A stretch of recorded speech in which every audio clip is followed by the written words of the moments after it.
The heart monitor beeped, a slow, irregular rhythm that sounded like a ticking bomb. In the sterile, VIP waiting room of St. Jude's Hospital, Richard Sterling adjusted his $5,000 silk tie and checked his Patek Philippe watch. The fluorescent lights gleamed off his perfectly coiffed silver hair as he regarded his wife with the same cold calculation he used to evaluate failing stocks. "Look, Sarah," he said, his voice smooth and cold as ice. "It's a tragic situation, truly. But the policy is clear. The surgery is experimental. I'm not throwing $250,000 into a sinking ship. The boy, he's just not a good investment." Sarah collapsed into the chair, sobbing silently. Her son was dying in the next room, and her husband was talking about him like a bad stock trade. Richard stood up to leave, brushing an invisible speck of dust from his Italian suit. "I have a golf tee time at the country club. Call me when nature takes its course." He paused at the door, glancing back with barely concealed irritation. "And Sarah? Don't make a scene. Think of the optics." He turned to the door, expecting to walk out. Instead, he walked chest first into a wall of black leather. Caleb Hawk Mitchell stood there, 6'3" of weathered muscle and controlled fury. He smelled of gasoline, stale tobacco, and pure rage. Behind him stood 20 men who looked like they chewed glass for breakfast, their cuts, leather vests adorned with the Iron Spartan's MC patch, forming a wall of defiance against everything Richard Sterling represented. Hawk looked over Richard's expensive suit with eyes that had seen too much death and not enough justice. Then he spat on the polished floor, right next to Richard's $1,200 Ferragamo loafers. "You think a life has a price tag?" Hawk's voice was gravel and thunder. "Fine. Let's see if you can afford the bill we're about to hand you." 3 months earlier, the Iron Spartans clubhouse sat on the edge of Millfield like a scar on the face of gentrification. Where new condos sprouted like weeds and craft breweries replaced blue-collar bars, the clubhouse remained. A squat brick building with bikes lined up like metallic sentries, their chrome catching the afternoon sun. Behind it, Hawk's custom shop occupied an old warehouse that smelled of motor oil, welding fumes, and decades of honest work. This was where Timmy Walsh came every day after school, slipping through the gap in the chain-link fence, his backpack bouncing against his thin shoulders. "Yo, Hawk," the 10-year-old called out, his voice echoing in the cavernous space. "I got out early today. Teacher's meeting or something." Hawk didn't look up from the carburetor he was rebuilding, his oil-stained hands moving with the precision of a surgeon. "Your mom know you're here. She thinks I'm at the library." Timmy dropped his backpack and grabbed a stool, dragging it over to Hawk's workbench. "Which is technically true, since I checked out a book on engine mechanics." The corner of Hawk's mouth twitched, the closest thing to a smile most people ever saw. "Smart kid. Too smart to be hanging around grease monkeys like us." "You're not grease monkeys," Timmy protested, reaching for a wrench without being asked and handing it to Hawk. "You're engineers. Artists. You take broken things and make them beautiful again." Hawk grunted, accepting the tool. Around them, the shop hummed with activity. Tiny, 6'6" and 300 pounds of contradiction to his nickname, was buffing chrome on a vintage panhead. Crazy Eddie, who'd earned his road name by winning a drag race with a blown tire, was installing a custom exhaust system. Snake, the club's VP, was sketching a new paint design on a tank that had seen better days. This was Timmy's real home, not the sterile mansion on Willow Heights where his mother's new husband insisted on white carpets and silence. Not the private school where the other kids called him Charity Case, because everyone knew Sarah Walsh had married up. Here, surrounded by the roar of engines and the camaraderie of men society had written off, Timmy finally felt like he belonged. "Hand me the 3/8 socket," Hawk instructed, and Timmy was already moving, knowing the tools better than most adults. They worked in comfortable silence for a while, the only sounds the clink of metal and the classic rock drifting from the radio.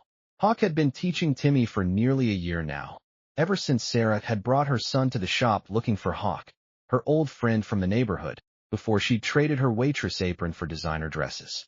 "Hawk." Timmy's voice was quieter now, uncertain. "Yeah, kid. Do you think? I mean, if something's broken inside, can it always be fixed?" Hawk set down his tools and finally looked at the boy.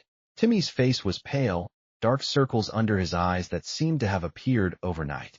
He was thinner than he should be, his school uniform hanging loose on his frame. Depends on what's broken, Hawk said carefully. Engines? Transmissions? Yeah, if you got the right parts and the skill. But some things. He paused, choosing his words. Some things are beyond fixing. And some things that look broken? They're just waiting for the right person to see they're worth saving. Timmy nodded, but his hand had drifted to his chest, pressing against his sternum as if trying to hold something in place. You feeling okay, kid? Yeah, I'm fine. Just tired. Timmy forced a smile. Richard had another one of his dinner parties last night. Lasted until like midnight. Hard to sleep with all those fake laughs. Hawk's jaw tightened. He'd met Richard Sterling exactly once, when the hedge fund manager had shown up at the shop demanding Sarah cut off Timmy's visits. Inappropriate influences, he'd called them. Hawk had calmly informed him that unless Sarah herself told him to stay away, he'd keep an eye on the kid. Richard had left in a huff, but not before making veiled threats about police harassment and property complaints. Your stepdad treating you okay? Hawk asked. He doesn't treat me at all, Timmy said with a 10-year-old's brutal honesty. It's like I'm invisible. He talks around me, not to me. Mom says I should give him time, but... The boy shrugged. Whatever. At least here I matter. You matter everywhere, kid. Don't forget that. Timmy picked up a small wrench, turning it over in his hands. Hawk, can I ask you something? Shoot. That shovelhead outside, the 68 with the custom paint job. The one you never let anyone touch. Why's it so special? Hawk's hands stilled on the carburetor. He didn't talk about it much, but Timmy deserved the truth. That was my old man's bike. He built it from scratch, piece by piece, before I was born. Rode it until the day he died. He swallowed hard. Left it to me when I was about your age. I've rebuilt that engine 3 times, replaced every part except the frame and the tank. That's the original paint. My mom did it. She was an artist before she got sick. So it's not just a bike, Timmy said softly. No, kid. It's not just a bike. It's everything I have left of them. It's history. It's family. It's the promise I made to my old man that I'd keep riding, keep building, keep the brotherhood alive. Hawk met Timmy's eyes. Things made of steel, when they break, you can fix them. But when people break, that's harder. So you hold on to the things that remind you who you are. Timmy nodded solemnly, like he understood more than a 10-year-old should. They worked for another hour, Hawk teaching Timmy the subtle art of carburetor tuning, explaining how air and fuel mixed in perfect harmony to create power. The boy was a natural, his thin fingers surprisingly steady as he adjusted the jets under Hawk's patient guidance. That's it, Hawk encouraged. Nice and easy. Feel it click into place. Timmy grinned, genuine joy lighting up his pale face. Yeah, I feel it. Good. Now, the wrench slipped from Timmy's fingers, clattering against the concrete floor. His eyes went unfocused, his body swaying on the stool. Timmy. The boy's hand clutched at his chest, his breath coming in short gasps. His lips were turning blue. Timmy. Hawk caught him as he toppled sideways, the kid's body frighteningly light in his arms. Tiny. Call 911. The shop erupted into controlled chaos. Snake grabbed Hawk's phone, barking their location to the emergency operator. Crazy Eddie cleared a space on the floor, and Hawk laid Timmy down, the boy's breathing shallow and rapid. Stay with me, kid, Hawk commanded, his voice steady despite the fear gripping his chest. Eyes on me. That's it. Just breathe. Timmy's hand, still clutching something, reached up weakly. Hawk gently pried open the small fingers to find a miniature die-cast motorcycle, a replica of Hawk's shovelhead that Hawk had given him months ago. It's okay, Timmy whispered, his voice barely audible over the wail of approaching sirens. I'm not scared. You taught me. Things made of steel can be fixed. Yeah, kid, Hawk said, his throat tight. Everything can be fixed. But as the paramedics rushed in and began working on the boy, as Hawk watched them load Timmy's frail body onto a stretcher, he saw the concern in the lead paramedic's eyes. Some things, that look said, might be beyond fixing. Hawk followed the ambulance to St. Jude's, his shovelhead roaring through traffic, the wind whipping tears from his eyes that he told himself were just from the speed. Behind him, the rest of the Iron Spartans followed like a funeral procession, their engines a chorus of defiance against a world that kept taking the innocent. Dr. Eleanor Martinez had seen a lot in her 20 years as a pediatric cardiac surgeon, but the X-rays and EKG results in front of her made her pause. She looked through the observation window at the boy in room 312, hooked up to monitors, his mother sitting beside him holding his hand. And standing against the wall, arms crossed, leather cut creaking every time he shifted his weight, was a man who looked like he'd walked out of a biker movie. The hospital security had tried to stop him, but Sarah Walsh had intervened, insisting he stay. Dr. Martinez pushed open the door, clipboard in hand, and immediately felt the temperature drop as the biker's cold eyes fixed on her. "Mrs. Walsh," she began gently, "I have Timmy's results." Sarah stood up, her designer dress wrinkled from hours in the hospital chair, her perfectly applied makeup streaked with tears. She'd called Richard 3 times. He hadn't answered. "Is he going to be okay?" Dr. Martinez pulled up a chair, aware of the biker moving closer, a protective shadow. "Timmy has a severe congenital heart defect, specifically, a complex form of tetralogy of Fallot that went undiagnosed until now. Essentially, there are 4 structural problems with his heart that are severely limiting blood flow and oxygen circulation." "But he's been fine," Sarah protested weakly. "I mean, he gets tired, but..." "Children are remarkably resilient," Dr. Martinez said. "They adapt. But Timmy's heart has been working 3 times as hard as it should for his entire life. The fatigue, the breathlessness, the blue tinge to his lips. These are all symptoms that have likely been progressing slowly." Hawk spoke for the first time, his voice rough. "What do you need to do to fix it?" Dr. Martinez met his gaze, appreciating the directness. "He needs immediate surgery. We'll have to repair all 4 defects. Close the ventricular septal defect, remove the obstruction in the right ventricle, repair the pulmonary valve, and address the aortic positioning. It's complex, but we've had good success rates with." "How much?" Hawk interrupted. "I'm sorry, how much does it cost?" "The surgery." Dr. Martinez glanced at her clipboard, uncomfortable. This was always the worst part. "The surgery itself, the hospital stay, the post-operative care, we're looking at approximately $240,000. Mrs. Walsh, I understand your husband has excellent insurance through." "My husband," Sarah's voice cracked, "isn't Timmy's father. He's Richard Sterling.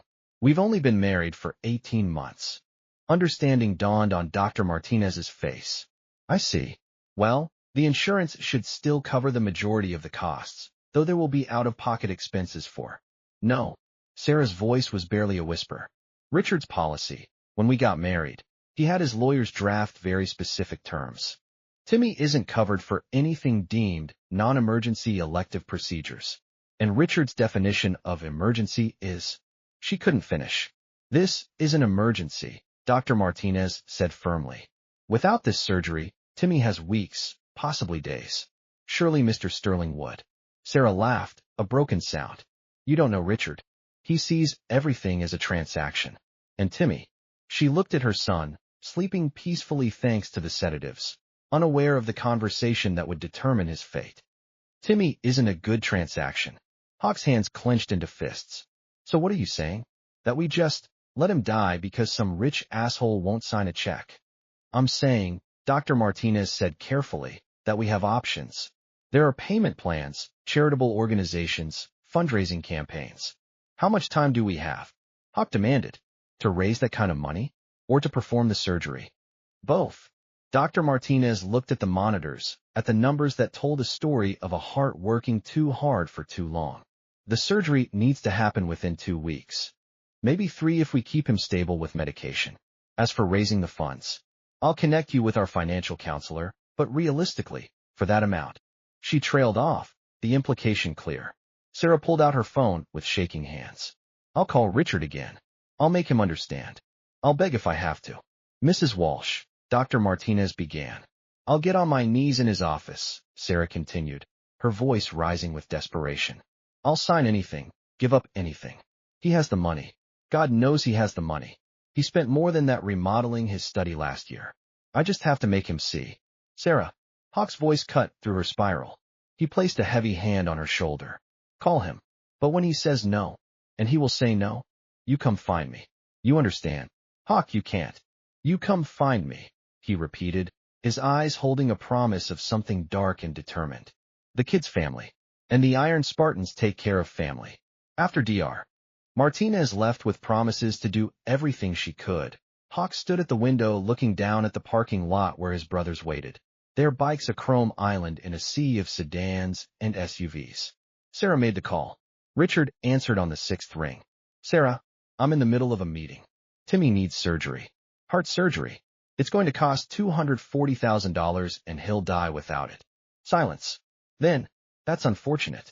Unfortunate. Sarah's voice climbed an octave. He's a child. He's dying, Richard. He's your child, Sarah.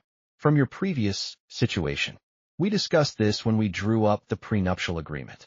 My assets are protected from liabilities incurred by. He's not a liability. He's a little boy. A little boy with a genetic defect that should have been disclosed before our marriage. Do you have any idea what this could cost me? Not just the surgery, but the ongoing care, the medications, the possibility of future complications. From an actuarial standpoint. From a human standpoint. Sarah screamed into the phone. From a basic human decency standpoint. Lower your voice. You're being hysterical. Richard's tone was ice. I've reviewed the insurance policy. This procedure is categorized as experimental. The success rate is below my acceptable risk threshold. I'm not investing $250,000 into a venture with uncertain returns. He's not a venture, he's a child. Your child. Perhaps if you'd been more forthcoming about his health issues before our marriage, we could have structured our agreement differently. As it stands, this falls outside the scope of my financial responsibilities. I suggest you contact your family or look into state assistance programs. My family is dead, and state programs won't. Richard, please. I've never asked you for anything. I've been the perfect wife. I've hosted your parties, smiled for your business associates, never complained about the prenup or the separate bank accounts or any of it. I'm begging you. Please. Another silence. Then, almost kindly, Sarah, you're emotional. Understandably so. But I have a tea time at the club in an hour, and this is really not a good time. We'll discuss it when I get home tonight. Tonight? Timmy doesn't have until tonight. The doctor said. What the doctor said is irrelevant. What matters is the financial reality of the situation. Now, I really must go. Try not to make a scene at the hospital. Remember, my partners have board seats at St. Jude's. Optics matter. The line went dead. Sarah stood there, phone in her trembling hand, staring at nothing. Hawk watched her face transform from hope to disbelief to something harder, colder. Something that looked like the death of love. He said no, she whispered. I heard. He's going to let my baby die because of optics. Because of returns on investment. She looked at Hawk, her eyes hollow. What kind of monster did I marry? The kind who sees people as numbers, Hawk said grimly. He pulled out his own phone, typing a quick message to Snake. Church tonight. All members. Mandatory. What are you doing? Making a few calls. How much can you get? Credit cards, savings, whatever you have. Maybe 30,000. Richard controls everything else. It's a start. Hawk headed for the door, then paused. Sarah? Stay with Timmy. Don't leave him alone. And don't sign anything Richard's lawyers bring you, no matter what they promise. Where are you going? Hawk looked back at Timmy, at the boy who'd spent the last year learning about engines and dreams and brotherhood, the kid who'd somehow become the little brother Hawk never had. To do what Richard Sterling thinks guys like us can't do, Hawk said. We're going to get that money. Whatever it takes. The monitor beeped its steady rhythm, counting down Timmy's borrowed time. The Sterling mansion sat on 3 acres of manicured perfection in Willow Heights, where the houses started at $3 million, and the HOA fees could feed a family for a year. Sarah's hands shook as she parked her Mercedes, Richard's gift, though the title was in his name, in the circular driveway behind his Bentley. He was home. Of course he was home. His golf game more important than her son's life. She could hear the party before she even opened the door. Laughter, the clink of crystal, a string quartet playing something pretentious in the conservatory. Richard was entertaining. He was always entertaining. The foyer was a masterpiece of cold elegance. Marble floors, a chandelier that cost more than most cars, and absolutely no warmth. Sarah had tried, in the beginning, to make this place feel like a home. She'd suggested family photos, maybe some color on the walls. Richard had smiled indulgently and explained that he preferred classic minimalism. Translation, nothing of hers, nothing of Timmy's, nothing that suggested real people lived here. Darling, Richard's voice called from the living room. Is that you? Come say hello to the Hendersons. Sarah walked into the living room, taking in the scene with new eyes. 15 of Richard's closest business associates and their wives, all dressed in cocktail attire, all holding drinks that cost more per glass than a minimum wage worker made in a day. They were laughing at something Richard had said, because everyone always laughed at Richard's jokes when he was signing their bonus checks. Richard himself stood by the fireplace in a cashmere sweater that probably cost $3,000, looking every inch the successful hedge fund manager. Handsome, charming, the picture of success. No one looking at him would see the man who'd condemned a child to death that afternoon. Sarah. He crossed the room, kissing her cheek for show. His breath smelled like 50-year-old scotch. You look exhausted, dear. The hospital again. The room went sympathetically quiet. Everyone knew about Sarah's sick son. It was one of those tragic details that made Richard look magnanimous for taking her on despite her baggage. Richard, I need to talk to you. Privately. His smile tightened, but he maintained his jovial facade. Of course. Will you all excuse us? Help yourselves to the bar. He led her to his study, closing the heavy oak door behind them. The moment they were alone, his expression shifted from pleasant to annoyed. I told you not to make a scene. A scene? Richard, our son. Your son, he corrected coldly, walking to his desk and pouring himself another drink. Let's be clear about the terminology. Sarah felt something crack inside her chest. Fine. My son is dying. The doctor says without surgery in the next 2 weeks, he won't survive. I need you to approve the insurance claim or pay for it directly. We discussed this. No, you dismissed this. You hung up on me to play golf. I had a prior commitment. Richard sat in his leather chair, the one that cost $8,000, behind the desk that was carved from a single piece of walnut. And frankly, Sarah, your hysteria is unbecoming. Let's look at this rationally. Rationally? My son is dying. Your son has a genetic defect that will likely require ongoing expensive medical care for the rest of his life. Even if this surgery is successful and the doctor admitted it's experimental, there's no guarantee of quality of life. There will be more surgeries, more medications, more complications. So you'd rather just let him die? Richard took a sip of his scotch, considering. I'd rather we make a fiscally responsible decision. I've run the numbers, Sarah. The lifetime cost of caring for a child with this condition could easily reach $2–3 million. Add to that the impact on our social obligations.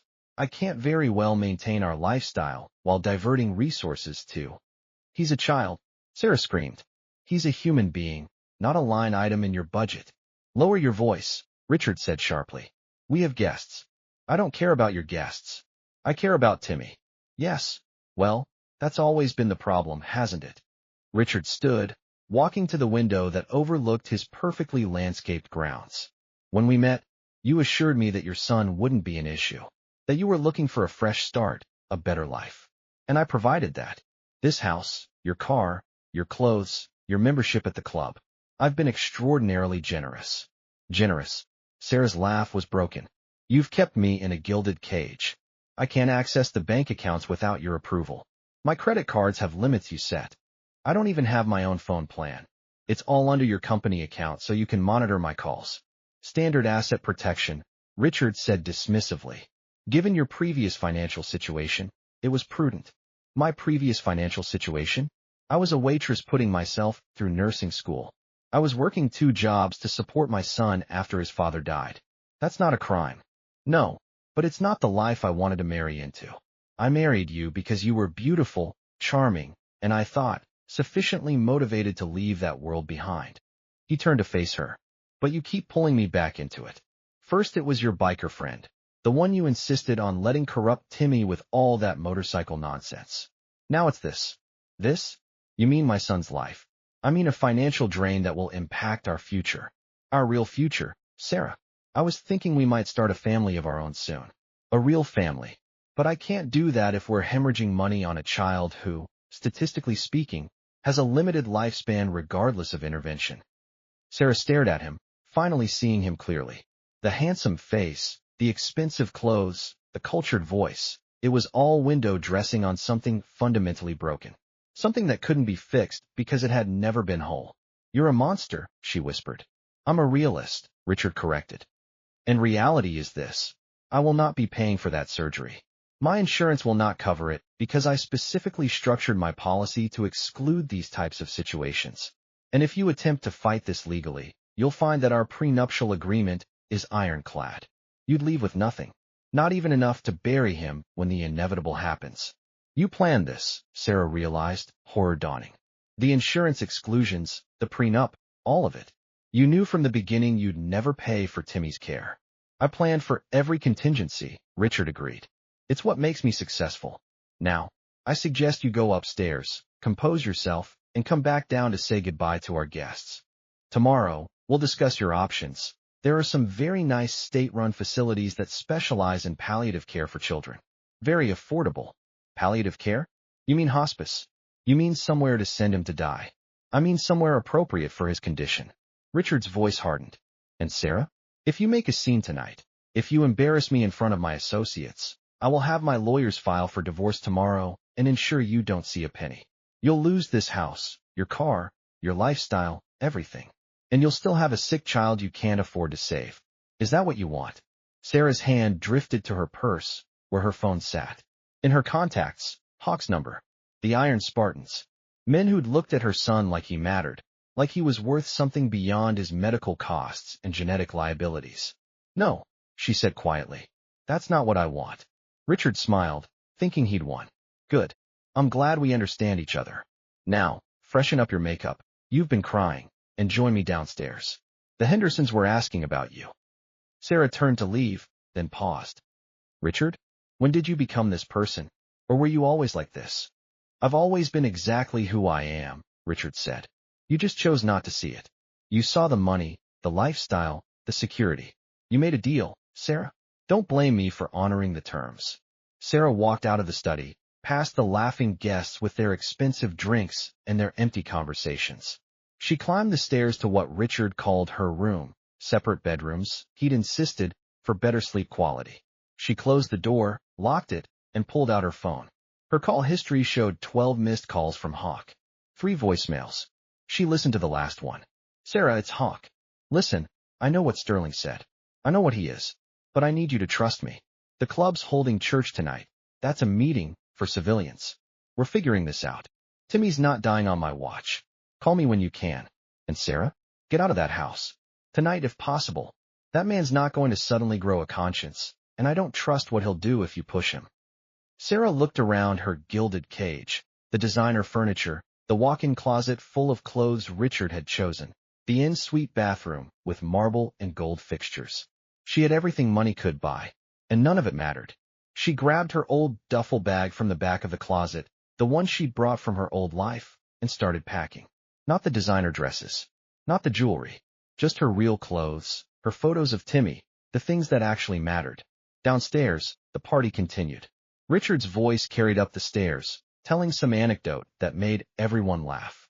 He'd already forgotten about the conversation in his study, already moved on. Sarah made her call. Hawk, it's me. I'm coming to the clubhouse. And Richard said no. I know, Sarah. We're ready. Ready for what? A pause. Then, to show Sterling that some things money can't buy. Like loyalty. Like family. Like the kind of justice that comes from guys he thinks are beneath him. Hawk, just get out of there, Sarah. We'll handle the rest. She hung up and finished packing. On her way out, she passed Richard's study. The door was ajar, and she could see him at his desk, on his computer, probably moving around the millions he valued more than a child's life. Sarah didn't say goodbye. She just walked out of the golden cage and didn't look back. Behind her, Richard poured another drink, completely unconcerned. He had no idea what he'd just set in motion. The Iron Spartans clubhouse erupted into organized chaos the moment Sarah walked through the door. Every member present, 23 men whose combined criminal records, if stacked, would reach the ceiling, stopped what they were doing. Snake, the VP, was the first to speak. How's the kid? Stable. For now. Sarah's voice was hollow. They're giving him medication to help his heart, but the doctor said 2 weeks. Maybe 3. Hawk guided her to a chair while Tiny's old lady, Maria, appeared with coffee and a sympathetic hand on Sarah's shoulder. The clubhouse wasn't fancy. Pool table, bar, mismatched furniture, and walls covered with photos of rides and fallen brothers. But it had something Richard Sterling's mansion lacked. It had heart. All right, brothers, Hawk called out, his voice carrying over the low rumble of conversations. Church in 5. Prospects, clear the room.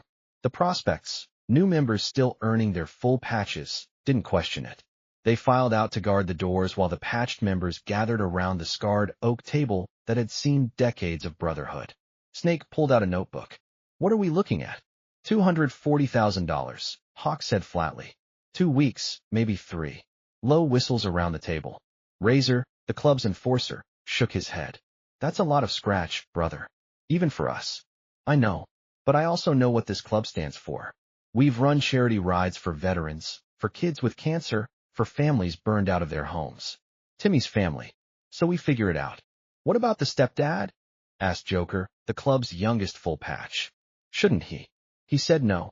Sarah's voice cut through from where she sat in the corner. All eyes turned to her. He ran the numbers and decided Timmy wasn't worth the investment. The room went cold. Men who'd seen war, prison, and the worst humanity had to offer looked at each other with expressions of shared disgust. Then we make him pay, Razor growled. Can't force him, Snake said practically. Not legally. We lean on him. We're looking at assault charges, extortion charges, federal time. Club can't survive that. So we do this clean, Hawk said. We raise the money ourselves. Snake, break it down. What can we pull together fast? Snake started calculating. Club treasury has about 8 grand. We can organize a charity ride. If we pull everyone from the charter chapters, get the other clubs involved, we might raise another 20, maybe 30,000. Bake sales, car washes, all the usual. That's 50 grand tops, Tiny interrupted. We're still short by almost 200,000. And we got 2 weeks. 3 weeks, Sarah corrected quietly. 2, Hawk said firmly. We don't cut it that close with the kid's life. The room fell silent. 2 weeks. $240,000. The math was impossible. What about our personal stashes? Joker offered. I got about 3 grand saved up. I got 5, Razor added. One by one, the brothers called out numbers. Most had a few thousand saved. Some had less. Crazy Eddie, who'd just finished paying off child support, had $200 to his name, but offered it without hesitation. Snake tallied it up. 37,000, give or take. With the club treasury, and if the charity ride goes perfect, we're at maybe 80, 90 grand. Still short by 150,000. What about loans? Someone suggested. From who? Snake countered. Banks won't touch us with our credit. Loan sharks want 50% interest. We'd never dig out. We could sell the clubhouse, Tiny said quietly. Every head turned. The building's worth maybe $500,000, Tiny continued. We could. No, Hawk said firmly. This place is our home. It's sacred. We sell it. We lose everything the club built over 40 years. There's got to be another way. They spent 3 hours brainstorming. Every idea hit a wall. The numbers just didn't work. By morning, they'd organized a charity ride for the weekend. Word spread through the motorcycle community like wildfire. The Spartans were calling in favors, and when the Iron Spartans called, you answered. Friday night, over 300 bikes showed up. Choppers, cruisers, sport bikes, even a few guys on vintage Indians and Triumphs. The entry fee was $50, and local businesses donated prizes for a raffle. Maria and the other old ladies organized a bake sale that would have made Martha Stewart weep. They rode through 3 counties, a chrome and leather parade that stopped traffic and turned heads. At every stop, donation buckets made the rounds. People who'd never met Timmy dropped in 20s, 50s, even hundreds. By Sunday night, they'd raised $38,000. It's not enough, Snake said, staring at the cash spread across the bar. It's amazing, and I'm proud as hell of what we pulled together, but it's not enough, Hawk finished. Sarah, who'd been manning the bake sale table all weekend, looked at the money with tears in her eyes. It's incredible, but Timmy needs surgery in 8 days now. The doctor called. His numbers are getting worse. The next day, Hawk organized a car wash at the shop. Brothers who could barely change their own oil learned to wax luxury cars for donations. They made $1,200. Tuesday, Crazy Eddie donated blood plasma, $50. He went back the next day. They said I can't come back for a while, he reported. Something about blood volume. But I got another 50. Wednesday, half the club worked double shifts and donated their overtime. Joker sold his guitar, the one he'd had since high school. Never was that good anyway, he said, though everyone had seen him play it late at night when he thought no one was listening. By Friday, 1 week left, they had $127,000. Still short by $113,000. The atmosphere in the clubhouse was grim. They'd pulled off the impossible, raising more money in a week than most of them made in a year. And it wasn't enough. There's got to be something else, Razor said. Something we're not thinking of.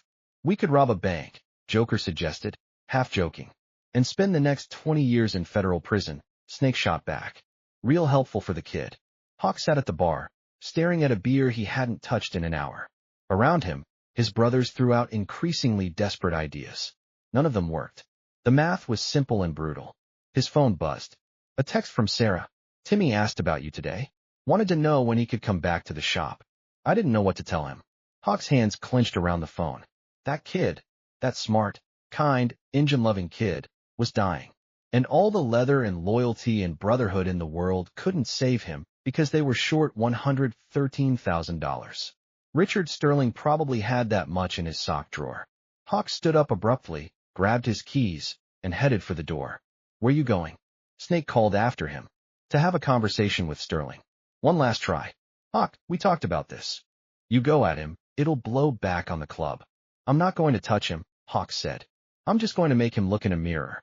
See what he really is. He rode to Sterling Capital Management and gleaming glass tower downtown. Marched into the lobby in his cut, his boots leaving scuff marks on the polished marble. Security moved to intercept, but Hawk showed his driver's license and asked politely to see Mr. Sterling. Do you have an appointment? Tell him it's about his stepson, the one that's dying. 5 minutes later, Hawk was escorted to the top floor, where Richard's corner office overlooked the city like a throne room. Richard didn't stand when Hawk entered. Didn't offer a handshake. Just gestured to a chair like Hawk was there to clean the windows. Mr. Mitchell, I wondered when you'd show up. Hawk didn't sit. I'm here to ask you to reconsider. Man to man. There's nothing to reconsider. I've made my position clear. Your position is letting a 10-year-old kid die. My position is maintaining fiscal responsibility. Something you people wouldn't understand. Richard leaned back in his chair. I looked into you, Mr. Mitchell. Caleb Mitchell, 40 years old, 2 years at State College before you dropped out, 3 arrests, minor stuff, bar fights. Owns a struggling custom shop that barely breaks even. You're exactly what I expected. And you're everything I expected, Hawk said quietly. Rich, educated, successful, and completely empty inside. Spare me the philosophy. You came here to what? Shame me? Appeal to my better nature? Let me save you the time. I don't care. I don't care about your charity ride or your little club or your misguided sense of nobility. I care about my portfolio, my reputation, and my life. That boy is none of those things. That boy is your wife's son. My wife, Richard said, standing now, made certain choices that benefited her financially. One of the costs of those choices is accepting my decisions about resource allocation. If she doesn't like it, she's welcome to file for divorce and test our prenuptial agreement in court. Spoiler alert, she'll lose. Hawk took a step forward. Richard's hand moved toward his desk phone. I'm not going to hit you, Hawk said, reading the gesture. Though God knows you deserve it. I just want you to look at me and answer one question honestly. When you're old and dying, and you're alone in some expensive hospital room, do you think all this, he gestured at the office, the view, the trappings of wealth, will matter? Do you think anyone will remember you fondly? Or will they just remember the man who let a child die to save a few dollars? I'll remember, Richard said coldly, that I made the smart choice. The rational choice. And Mr. Mitchell? When I'm old and dying, I'll be in that expensive hospital room because I can afford it. Where will you be? Some charity ward? A hospice? Or already dead because men like you don't live long lives? You burn bright and fast, and then you're forgotten. I, on the other hand, will leave a legacy. You'll leave a graveyard, Hawk said, full of people whose lives you could have touched, but chose not to. That's your legacy. That's all you'll ever be. He turned to leave, but Richard's voice stopped him. Mr. Mitchell, how much have you raised with your little charity efforts? 100,000? 120. Hawk didn't answer. Let's say you somehow scrape together the money. Somehow pull off this miracle. What happens in a year when the boy needs follow-up surgery? In 5 years when his medications cost thousands a month? In 10 years, when his compromised heart gives out anyway? You going to sell motorcycles and blood plasma forever? This isn't a one-time cost. It's a lifetime sentence. Then it's a sentence I'll serve, Hawk said. Because that's what family does. He's not your family. He's more my family than he'll ever be yours. Hawk met Richard's eyes one last time. And when this is over, when we save that kid, and we will save him, I'm going to make sure he knows what you are. So that every day for the rest of his life, he'll know he survived despite you. Not because of you. That's going to eat at you, Sterling. Late at night, when the money and the success and the empty victories aren't enough. You'll remember the boy you condemned and how he lived anyway. How love beat your math. Hawk left, and Richard didn't call him back. In the elevator down, Hawk's hands shook.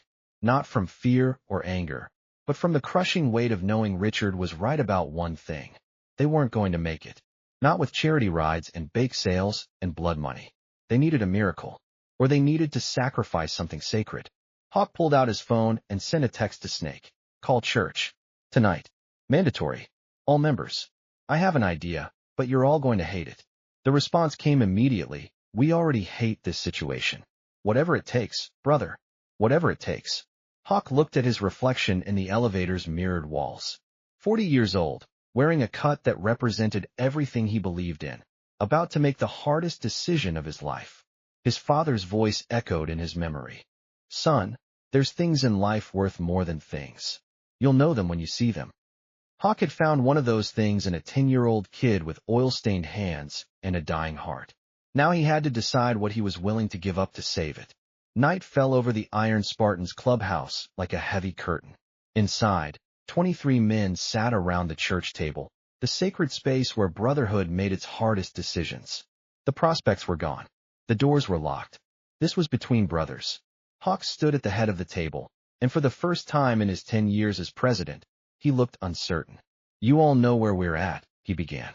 1 week. We're short $113,000. We've tried everything clean, everything legal, and it's not enough. Snake's pencil tapped against his notebook. We could take out loans, leverage the shop, the clubhouse, and spend the next 20 years paying off interest that'll cripple the club, Hawk interrupted. No, I won't mortgage our future for this. There's another way. The table went silent. Hawk's hand went to his cut, fingers tracing the Iron Spartan's patch. Then lower, to his belt, where his keys hung, including the key to his '68 shovelhead. No, Tiny said immediately, understanding before Hawk could speak. Absolutely not. Let me finish. I said no, Hawk. That bike is your father's legacy. It's all you have left of him. You told Timmy yourself, some things are sacred. Hawk looked around the table, meeting each brother's eyes. And some things are worth more than sacred. That kid is dying. And I've been thinking, what would my old man want? Would he want me to keep a motorcycle safe in a garage while a child dies? Or would he want me to use it to save a life? It's not just about your bike, Razor said. You're not carrying this alone. Hawk shook his head. I'm not asking anyone else to. You're not asking, Snake interrupted. But we're volunteering. That's what brotherhood means. Tiny stood up, his massive frame casting shadows in the dim light. He walked to Hawk, pulled out his keys, and placed them on the table with a heavy thunk. My fat boy. Custom paint job I spent 3 years perfecting. 100-spoke wheels, hand-tooled seat. That bike's one shows from here to Sturgis. His voice cracked. It's worth 40 grand to the right buyer. Maybe more. Tiny. It's done, Hawk. You taught me that some things matter more than metal. I'm in. Crazy Eddie was next, his keys landing on the pile. My Dinah. 25 grand, easy. I rebuilt that engine 4 times, but a kid's heart is harder to rebuild. I'm in. One by one, they came forward. Joker's Softail. Razor's custom chopper. Snake's vintage panhead that he'd inherited from the club's founder. Each key ring represented thousands of hours of work, of love, of identity. Every man who sat at that table defined himself, at least in part, by what he rode. In a world that judged them by their cuts and their records, their bikes were their freedom, their pride, their proof that they were more than what society said they were. And they were throwing it all on the table for a kid who couldn't ride, couldn't join, couldn't ever repay them. This is insane, Joker said, even as his keys joined the pile. We're giving up everything we've built. We're not giving up anything, Hawk said quietly. We're trading. Metal for heart. Engines for a life. And when Timmy gets better, when he comes back to the shop and asks where all the bikes went, we'll tell him. We used them to save you. Because that's what they were really for all along. Snake did the math.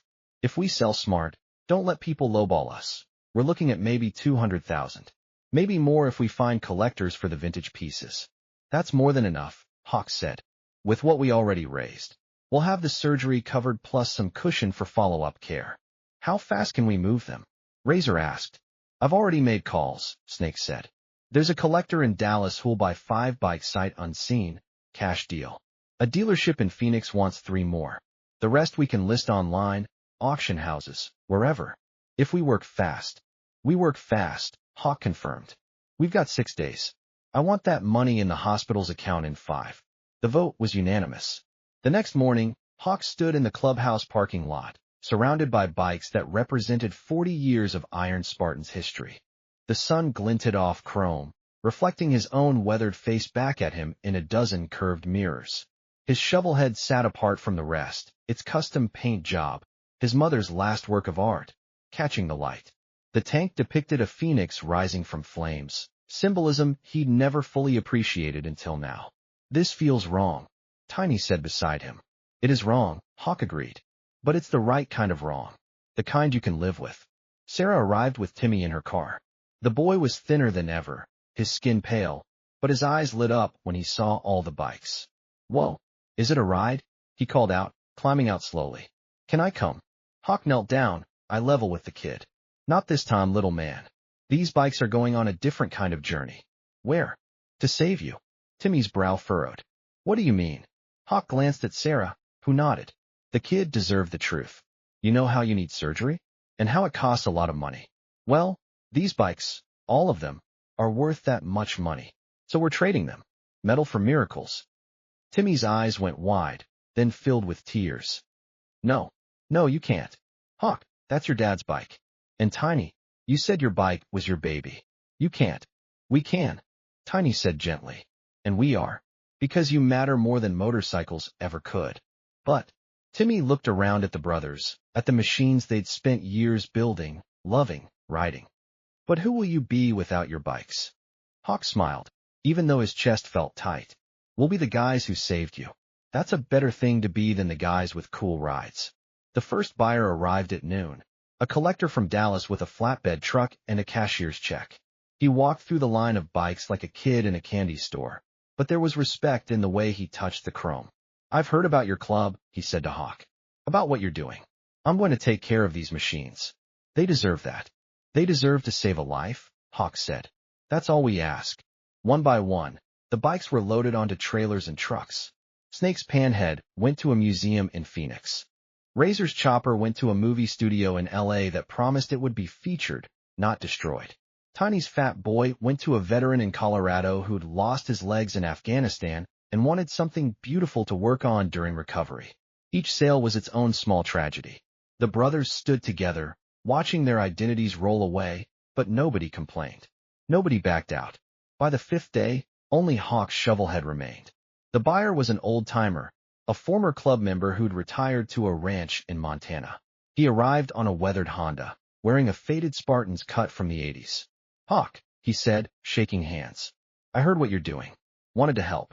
You buying my bike is help enough, Gunner. I'm paying asking price, but I got a condition.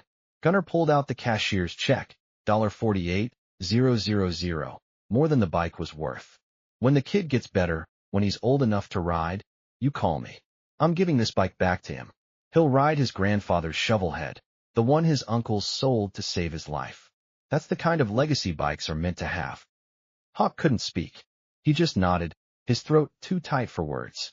They loaded the shovelhead onto Gunner's trailer with the reverence usually reserved for pallbearers. Hawk watched his father's bike, his last connection to the man who'd taught him everything about loyalty and brotherhood and what mattered in life, disappear down the highway. The parking lot was empty now except for pickup trucks and the club van. 23 men who defined themselves by their rides stood in silence, experiencing a loss that felt like amputation. It's too quiet, Joker said finally. Yeah, Hawk agreed. It is. But the kid's gonna live.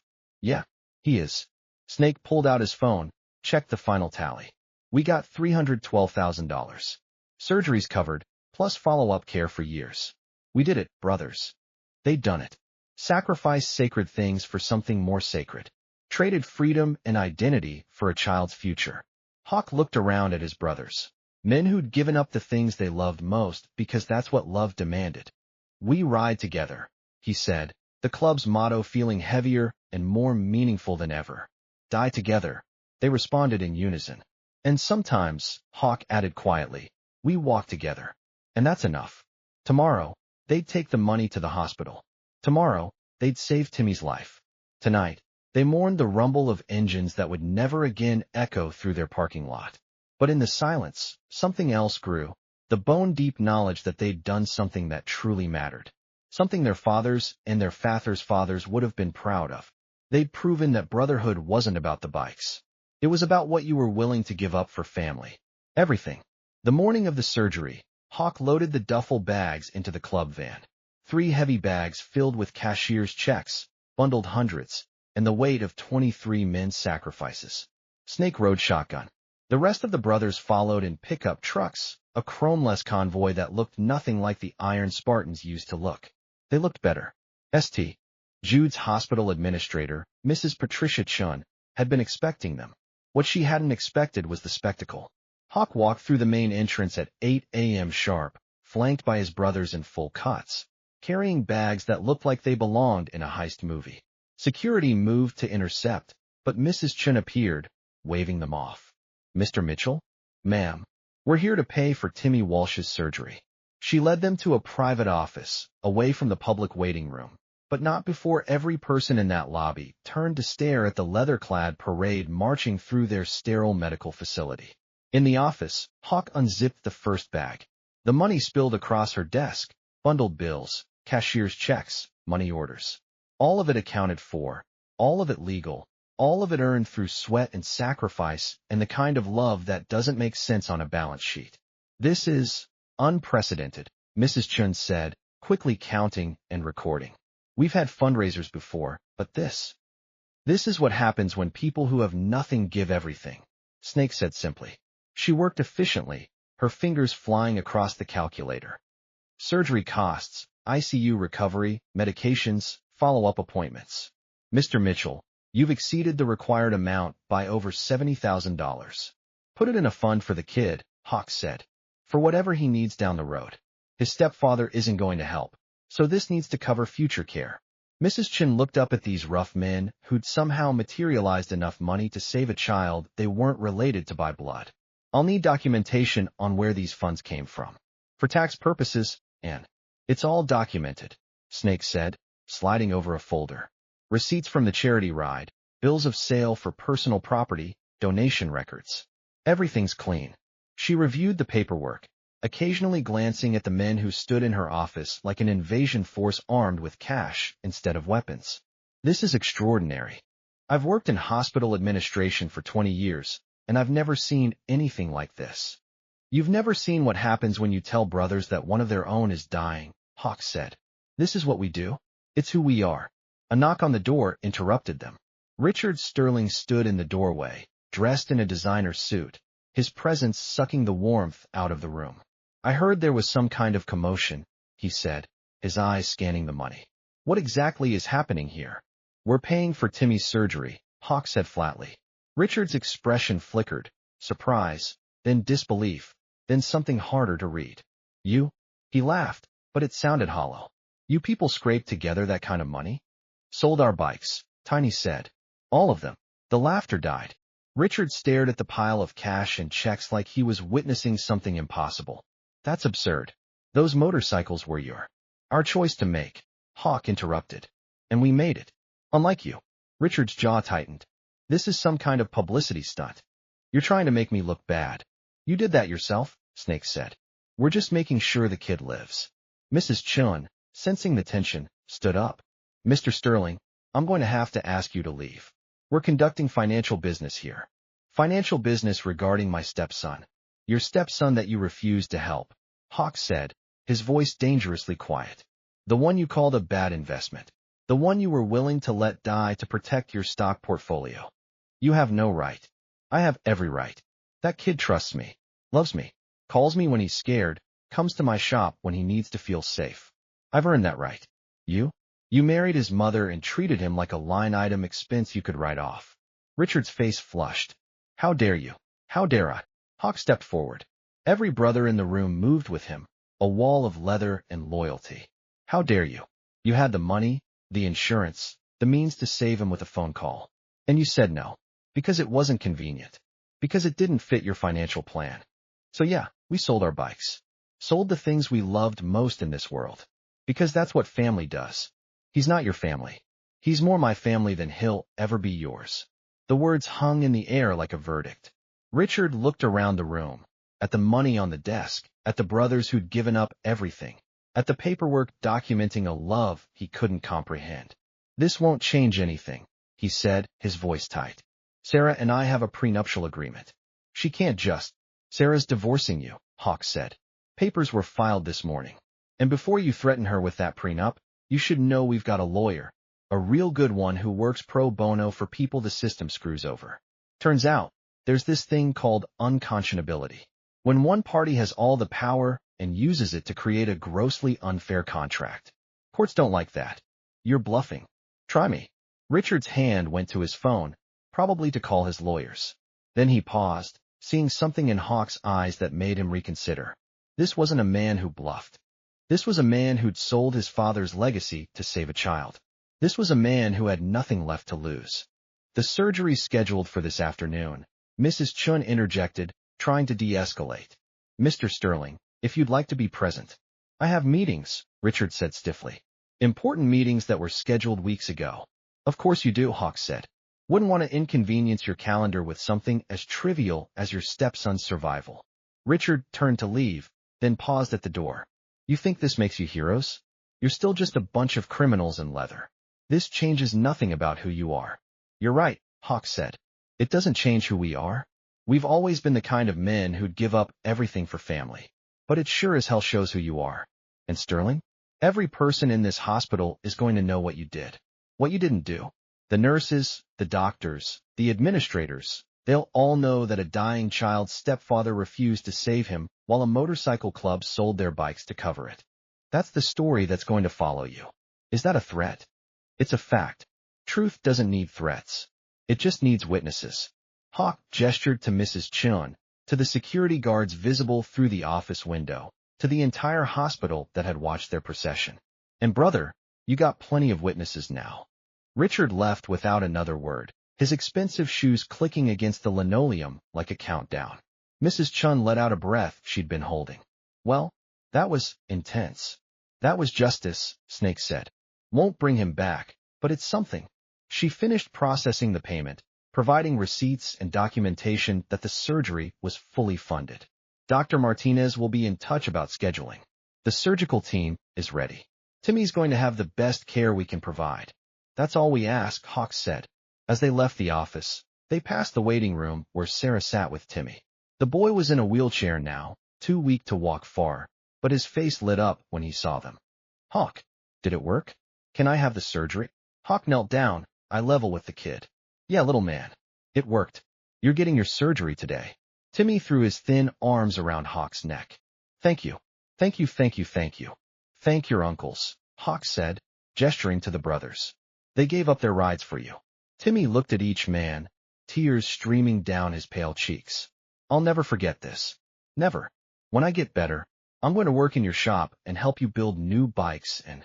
Easy, kid, Tiny said gently. First you get better. Then we'll talk about building bikes. We got plenty of time. Sarah stood, her eyes red from crying. I don't know how to thank you all. You don't need to, Hawk said. Timmy's family. This is what we do. Dr. Martinez appeared, her surgical scrubs on, her expression all business. We're ready. Timmy, you ready to be brave? Timmy nodded, squeezing Sarah's hand. Then he looked back at Hawk. Will you be here? When I wake up.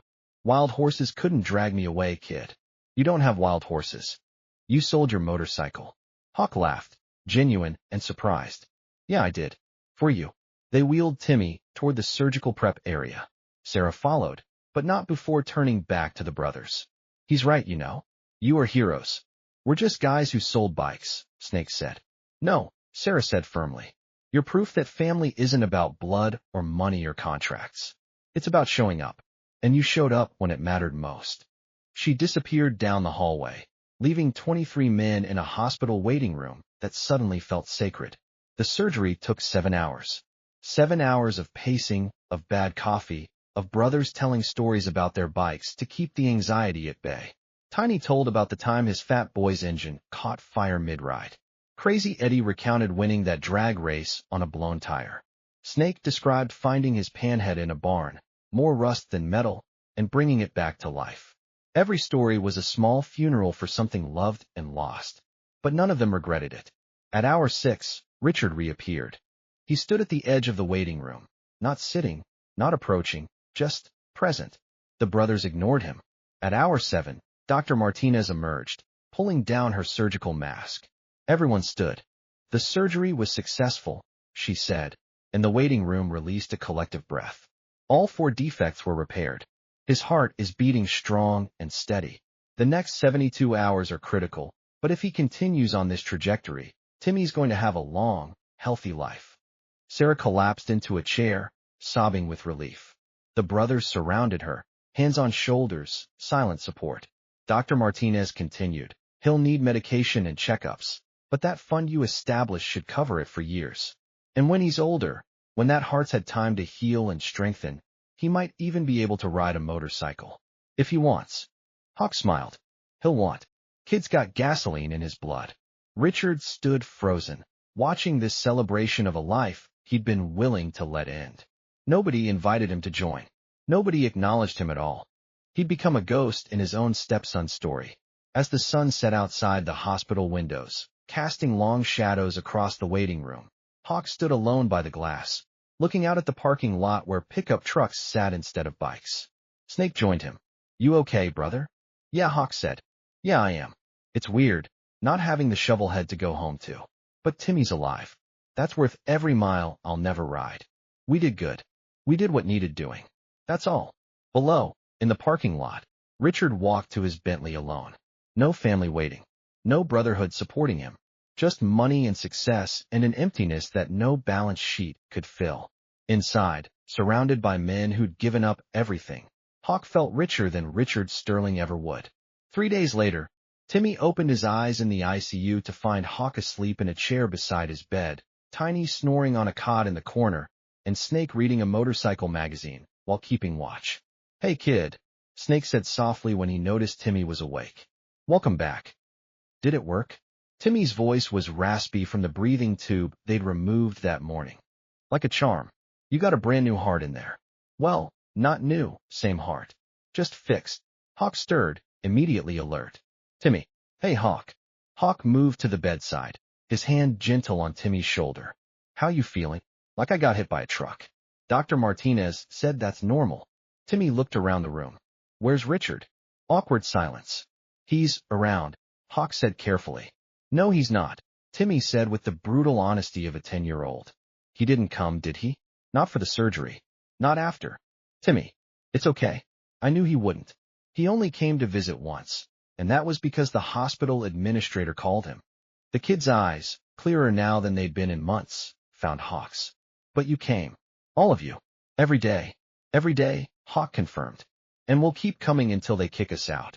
Over the next week, Timmy's recovery progressed faster than anyone expected. His color returned. His energy came back. He started making jokes with the nurses and asking when he could go home. But the world outside the hospital was changing. The story broke on local news first. Motorcycle club sells bikes to save dying child. Then it went regional. Then national. The contrast was too perfect. Wealthy stepfather refuses to help, while working-class bikers give up everything. Richard Sterling became the face of everything people hated about the rich and heartless. His firm's clients started pulling out. Business partners distanced themselves. The country club quietly suggested he take a leave of absence from the board. Meanwhile, donations poured in for the Iron Spartans. People sent money to help them rebuild. Motorcycle manufacturers offered discounts on new bikes. A custom shop in Milwaukee said they'd build Hawk a new bike at cost, painting it however he wanted. Nah, Hawk told the news reporter who asked about it. We appreciate the offers, but we did what we did for Timmy, not for recognition. The bikes served their purpose. They saved a life. Can't ask for more than that. But the story wouldn't die. It grew, became a symbol. On Timmy's 10th day in the hospital, a visitor arrived who none of them expected. Gunnar, the old-timer who'd bought Hawk's shovelhead. Came to check on the kid, he said, shaking Hawk's hand. And to give you this. He held out a key. The key to the shovelhead. Gunnar, we had a deal. Deal was I'd give it back when he's old enough to ride. But I got to thinking, kid should see it now. Know what it means. So I trailered it down here. It's in the parking lot if you want to show him. They wheeled Timmy out to the hospital parking lot that evening. Sarah pushing the wheelchair, the brothers flanking them like an honor guard. And there it sat. The '68 shovelhead, chrome gleaming in the sunset, his mother's phoenix painted on the tank, blazing with color. Timmy stared. That's your dad's bike. Was, Hawk said. Now it's yours. When you're old enough, when you're strong enough, that bike is going to take you places. And every mile you ride, you'll remember this. 23 men loved you enough to give up what they loved most. That's the real power of that engine. Not the horsepower. The heart power. I don't know what to say. Don't say anything. Just get better. Get strong. And when you're ready, we'll teach you to ride. 2 weeks after surgery, Timmy was discharged. Sarah had filed for divorce, moved into a small apartment near the clubhouse, and started working part-time as a nurse again. She had nothing but her son, her freedom, and her self-respect. She'd never been happier. Richard, meanwhile, had lost his firm, his reputation, and his standing in society. The prenup that was supposed to protect his assets ended up protecting nothing.